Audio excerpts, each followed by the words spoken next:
వివాహము కాని స్త్రీ పురుషులకు శీఘ్ర వివాహమును, అన్యోన్య దాంపత్యమును, సత్సంతానమును కలిగించి దుష్టగ్రహ బాధలను తొలగించే శ్రీ శివ పార్వతీ కళ్యాణం మూడవ భాగము.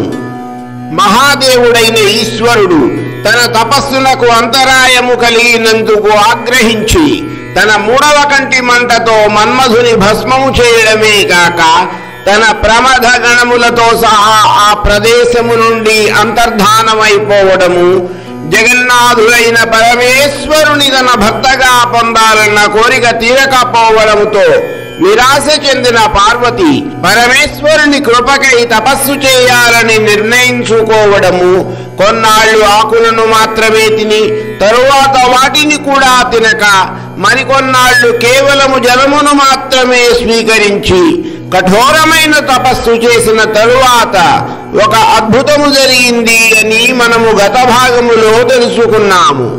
ఏమిటా అద్భుతం?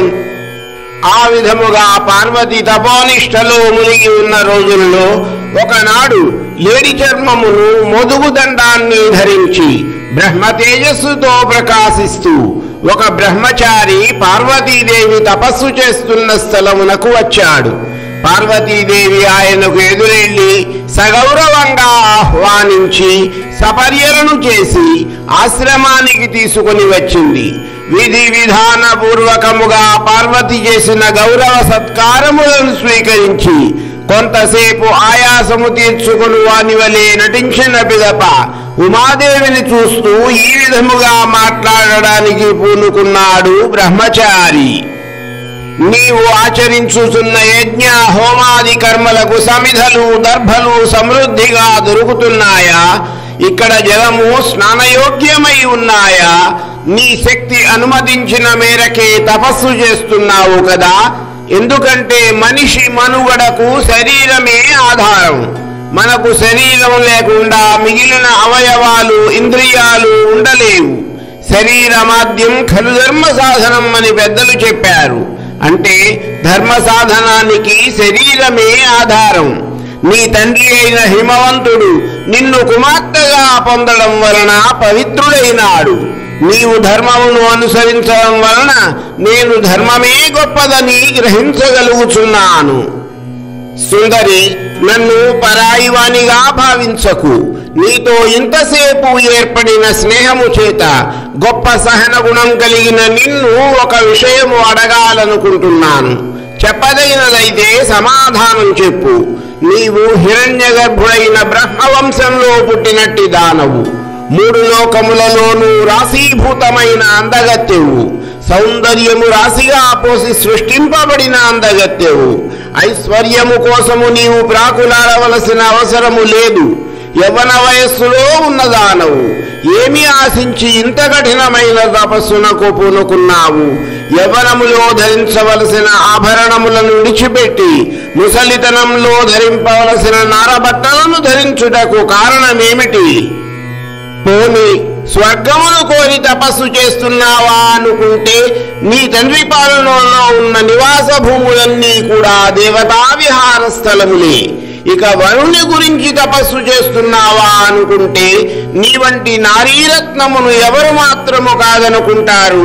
కానీ ఎందుకో నీవు వరుణి కోసమే తపస్సు చేస్తున్నట్లుగా నా మనసులో తోస్తున్నది. నీవు వరించినప్పటికీ లభించని వాడెవడుంటాడు?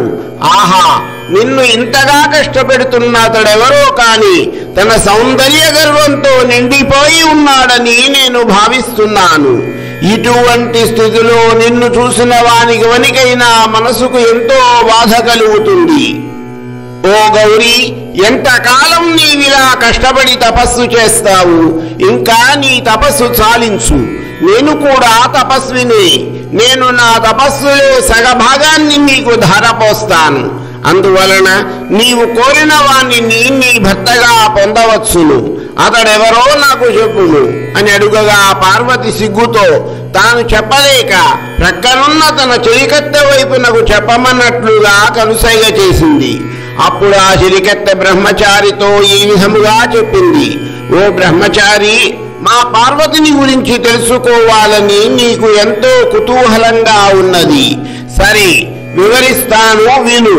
ఈమెను ఎందరెందరో గొప్పవారు వివాహమాడ సిద్ధపడినప్పటికీ వారందరినీ కాదని, రూపములో సాటి లేనివాడు, అజేయుడు, మన్మధుని సైతము జయించిన వాడు అయిన ఈశ్వరుని భర్తగా పొందదలచి తపస్సు చేస్తున్నది. ఆ తపనతో మంచు పలకపై పడుకున్నా కూడా ఈమె శరీరపు వేడికి ఆ మంచు పలక కరిగిపోయింది. కాని ఈమెకు మాత్రము చల్లదనం కలగలేదు. ఎంతసేపు స్వామి, నీవు అన్నీ తెలిసిన వాడవని విద్వాంసులు చెబుతున్నారు. అటువంటప్పుడు నీపైనే మనసును నిలిపిన నన్నేల గ్రహించలేకున్నావు అని ప్రశ్నించేది. తెల్లవారుజామున క్షణకాలం కన్నులు మూసిన ఈశ్వరుడు వచ్చి తిరిగి వెళ్ళిపోతున్నట్లుగా కలగని, స్వామి వెళ్ళిపోతున్నావేమిటి అని కలవరిస్తూ మేలుకునేది. ఇక తప్పదనుకుని ఆ పరమేశ్వరుని ఎలాగైనా పొందాలనే తీవ్రమైన కోరికతో తన తండ్రి అనుమతి తీసుకుని తపస్సు చెయ్యాలనే ఆలోచనతో మాతో కలిసి ఈ తపోవనానికి వచ్చింది. ఈమె తపస్సు అనే విత్తనము మొలకెత్తి పెరిగి పెద్ద వృక్షమై పుష్పించి ఫలించి ఈమె తపస్సుకు సాక్ష్యమైనది. కాని ఈమె కోరిక మాత్రము ఇంకా నెరవేరలేదు. తపస్సు చేత కృషించిపోయిన పార్వతిని చూస్తున్న మాకు ఈమెను ఈశ్వరుడు ఎప్పటికీ అనుగ్రహిస్తాడో తెలియడం లేదు.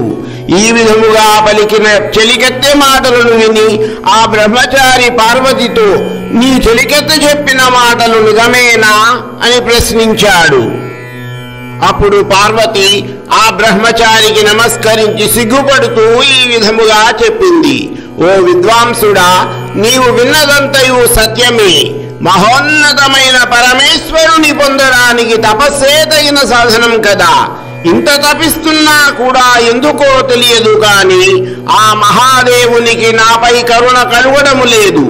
ఆయనను భక్తగా పొందలేనటువంటి జన్మము వ్యర్థముగా తోస్తున్నది అని పలికిన పార్వతి పలుకులకు సమాధానముగా బ్రహ్మచారి ఏమి సమాధానము ఇచ్చాడు అన్న విషయమును మనము రేపటి భాగములో వివరముగా తెలుసుకుందాము.